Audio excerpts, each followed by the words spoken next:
तीसरा नेत्र मुझे भी जगाना है और मुझे तीसरा नेत्र जगाकर अपने भीतर तिलिस्म पैदा करना है। ये सभी की ख्वाहिश है, लेकिन ये बड़ी मुश्किल से पूरी होने वाली ख्वाहिश है। मेरा नाम आशीष योगी है, मैं योग विद्या का आचार्य हूँ।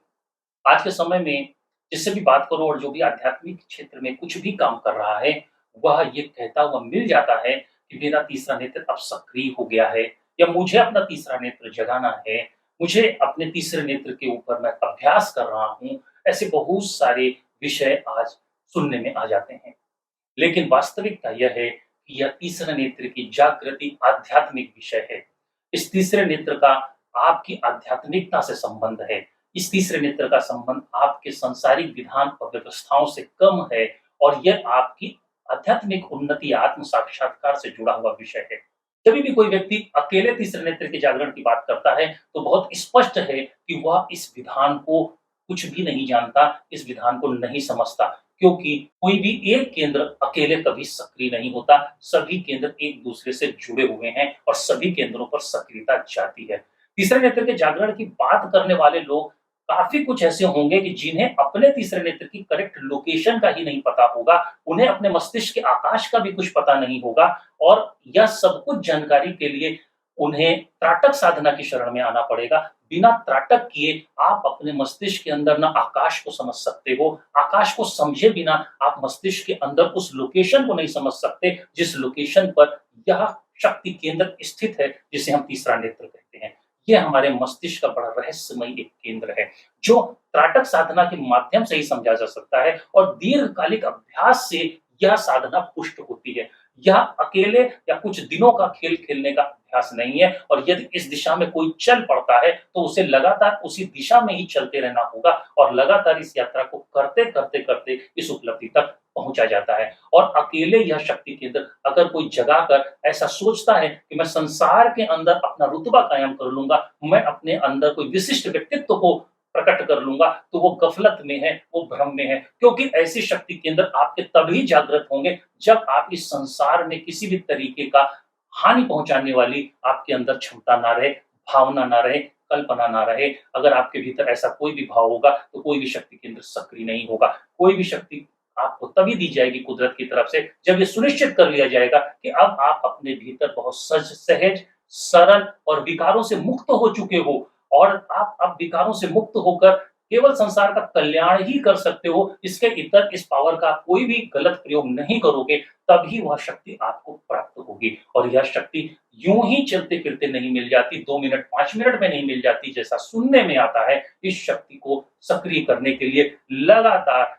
एक दैनिक नियम बनाकर आपको अभ्यास करना होता है और उस अभ्यास के ऊपर आपके गुरु की हर क्षण निगरानी आवश्यक है। अगर आप ऐसा सोचते हो कि कहीं किसी किताब को पढ़ करके, किसी जगह पर कुछ सुन करके आप इन केंद्रों पर काम कर लोगे और यहाँ केंद्र सक्रिय हो जाएँगे, तो ये घातक हो सकता है और आपको समझना होगा कि ये खेलने की चीज़ नहीं है। यहाँ से जीवन में बहुत बड़े-बड़े परिवर्तन हो सकते हैं। तो आपको अपने जीवन के उद्देश्यों को, अपनी उपलब्धियों को समझकर अपने गुरु से इसकी चर्चा करके फिर इस क्षेत्र में सक्रिय होना चाहिए। तभी यह आपको लाभ देगा, नहीं तो एक समय के बाद आप पाएँगे कि मेरा समय बर्बाद हुआ है, मुझे कोई उपलब्धि प्राप्त नहीं हुई है। यदि आप सांसारिक कामनाओं से भरे हुए हैं, यदि आपको संसार की बड़ी अभिलाषा और आकांक्षा है, आप संसार के अंदर कुछ विशिष्ट और विशेष करने की रुचि रखते हैं, तो भी इन शक्ति केंद्रों की तरफ आपको बहुत उन्मुख होने की आवश्यकता नहीं है, क्योंकि ये आपके अंदर शांति को पैदा करेंगे, आपके अंदर विश्राम को लाएँगे, ये आपके भीतर एकांत प्रवास की स्थिति को पैदा करेंगे और जो आपकी सोच और विचार से बिल्कुल विपरीत बैठेगा, तो आप एक तरफ इनको जागृत करने की दिशा में काम कर रहे होंगे, एक तरफ आप अपनी दूसरी सोच को लगा डाल रहे होंगे, दोनों एक साथ मैच नहीं करेगी और यह सारा चयन किसी व्यक्ति विशेष का नहीं होता कि तुम्हें क्या जगाना है और किस केंद्र को सक्रिय करना है। ये सारा चयन आपके गुरु का होता है, क्योंकि वो तुम्हारे व्यक्तित्व को, तुम्हारे जीवन को सुनता है, समझता है और फिर अपने चिंतन मनन के आधार पर आपको मार्गदर्शन देता है और आपको आपकी आध्यात्मिक यात्रा की तरफ लेकर चलता है। अगर आप सांसारिक किसी बड़ी उपलब्धि के लिए इस दिशा में आ रहे हो, तो उसको थोड़ा त्यागना पड़ेगा और ये सारी साधनाओं का उद्देश्य आपको आध्यात्मिक रूप से पुष्ट करना है, आध्यात्मिक रूप से ऊँचा बनाना है। जब आप आध्यात्मिक रूप से ऊँचे बनते हो, तो ये सांसारिक चीज़ें सहज ही आपको उपलब्ध होने लग जाती हैं। तो आपको अपनी सोच को बदल करके प्रवेश करना होगा, तभी आपको ठीक तरीके से सफलता मिलेगी। यदि आप सांसारिक सोच को लेकर के इन सब साधनाओं के क्रम में आकर्षित होगे, तो आपको कोई लाभ नहीं मिलेगा, आपका समय और धन व्यर्थ होगा। तो सोच को बदल करके आप साधना में प्रवेश करेंगे, आप निश्चित लाभ को प्राप्त होंगे। इन शक्ति केंद्रों को जागृत करने से ज़्यादा यह महत्वपूर्ण है कि आपको जब आवश्यकता हो तब आप इन शक्ति केंद्रों का प्रयोग करें। जब आवश्यकता ना हो तब आप इनको किस तरीके से होल्ड करें या डीएक्टिवेट करें, यह भी जानना बहुत ज़रूरी है। आज के समय में यदि आप वशीकरण पर बात करेंगे तो आपको हज़ारों वीडियो ऐसे मिल जाएँगे जो देखते-देखते आपकी उम्र बीत जाएगी, लेकिन आपको कमी नहीं होगी वीडियो की। आपको कोई भी सिद्धि प्राप्त करनी है, उसके बहुत सारे आपको मंत्र मिल जाएँगे, कोई कमी नहीं है उसकी। लेकिन यदि उन्हीं मंत्र देने वालों से पूछोगे कि मुझे वशीकरण जिसका मैंने किया है, उसके वशीकरण से मुझे मुक्त होना है, तो उनके पास कोई जवाब नहीं है। लेकिन इम्पोर्टेंट क्या है? इम्पोर्टेंट ये है कि वशीकरण करना इम्पोर्टेंट नहीं है, वशीकरण से मुक्त होने की टेक्निक सीखना पहली आवश्यकता है कि अगर वो वशीकरण आपको सूट नहीं किया, आपके अनुकूल नहीं बैठा, तो आप उस चक्र से बाहर कैसे निकलोगे, यह भी एक सोचने का विषय है। इसी प्रकार बहुत सारे मंत्रों की बात कही जा रही है।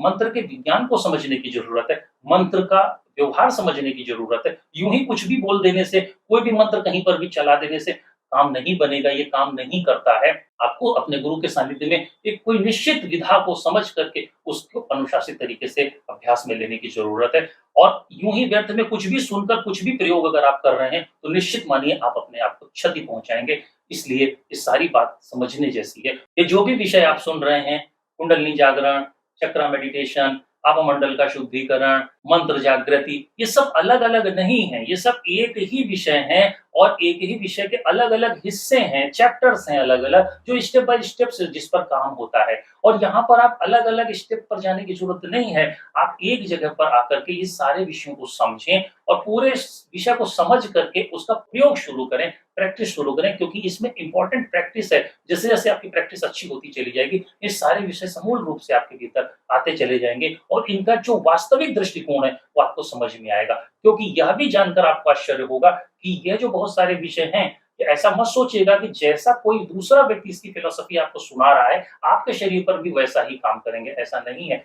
जो बहुत सारे लोग उसकी फिलॉसफी सुना रहे हैं, वो जो बातें उनको खुद भी नहीं पता, उसके इतर भी बहुत सारे विषय उस बिंदु से जुड़े हो सकते हैं, तो वह भी आपके शरीर में सक्रिय हो सकते हैं या हो जाएँ, तो आपको क्या करना होगा? इन सभी स्थितियों के लिए आपको किसी गुरु की ज़रूरत पड़ेगी, जो कम से कम इतना कह दे, जो हो रहा है, ठीक हो रहा है, बस इतना ही तुम्हारे लिए काफ़ी है। और इन सारे साधनाओं को प्रैक्टिकली हमारे साथ सीखने के लिए नीचे दिए गए नंबर पर संपर्क करें। धन्यवाद।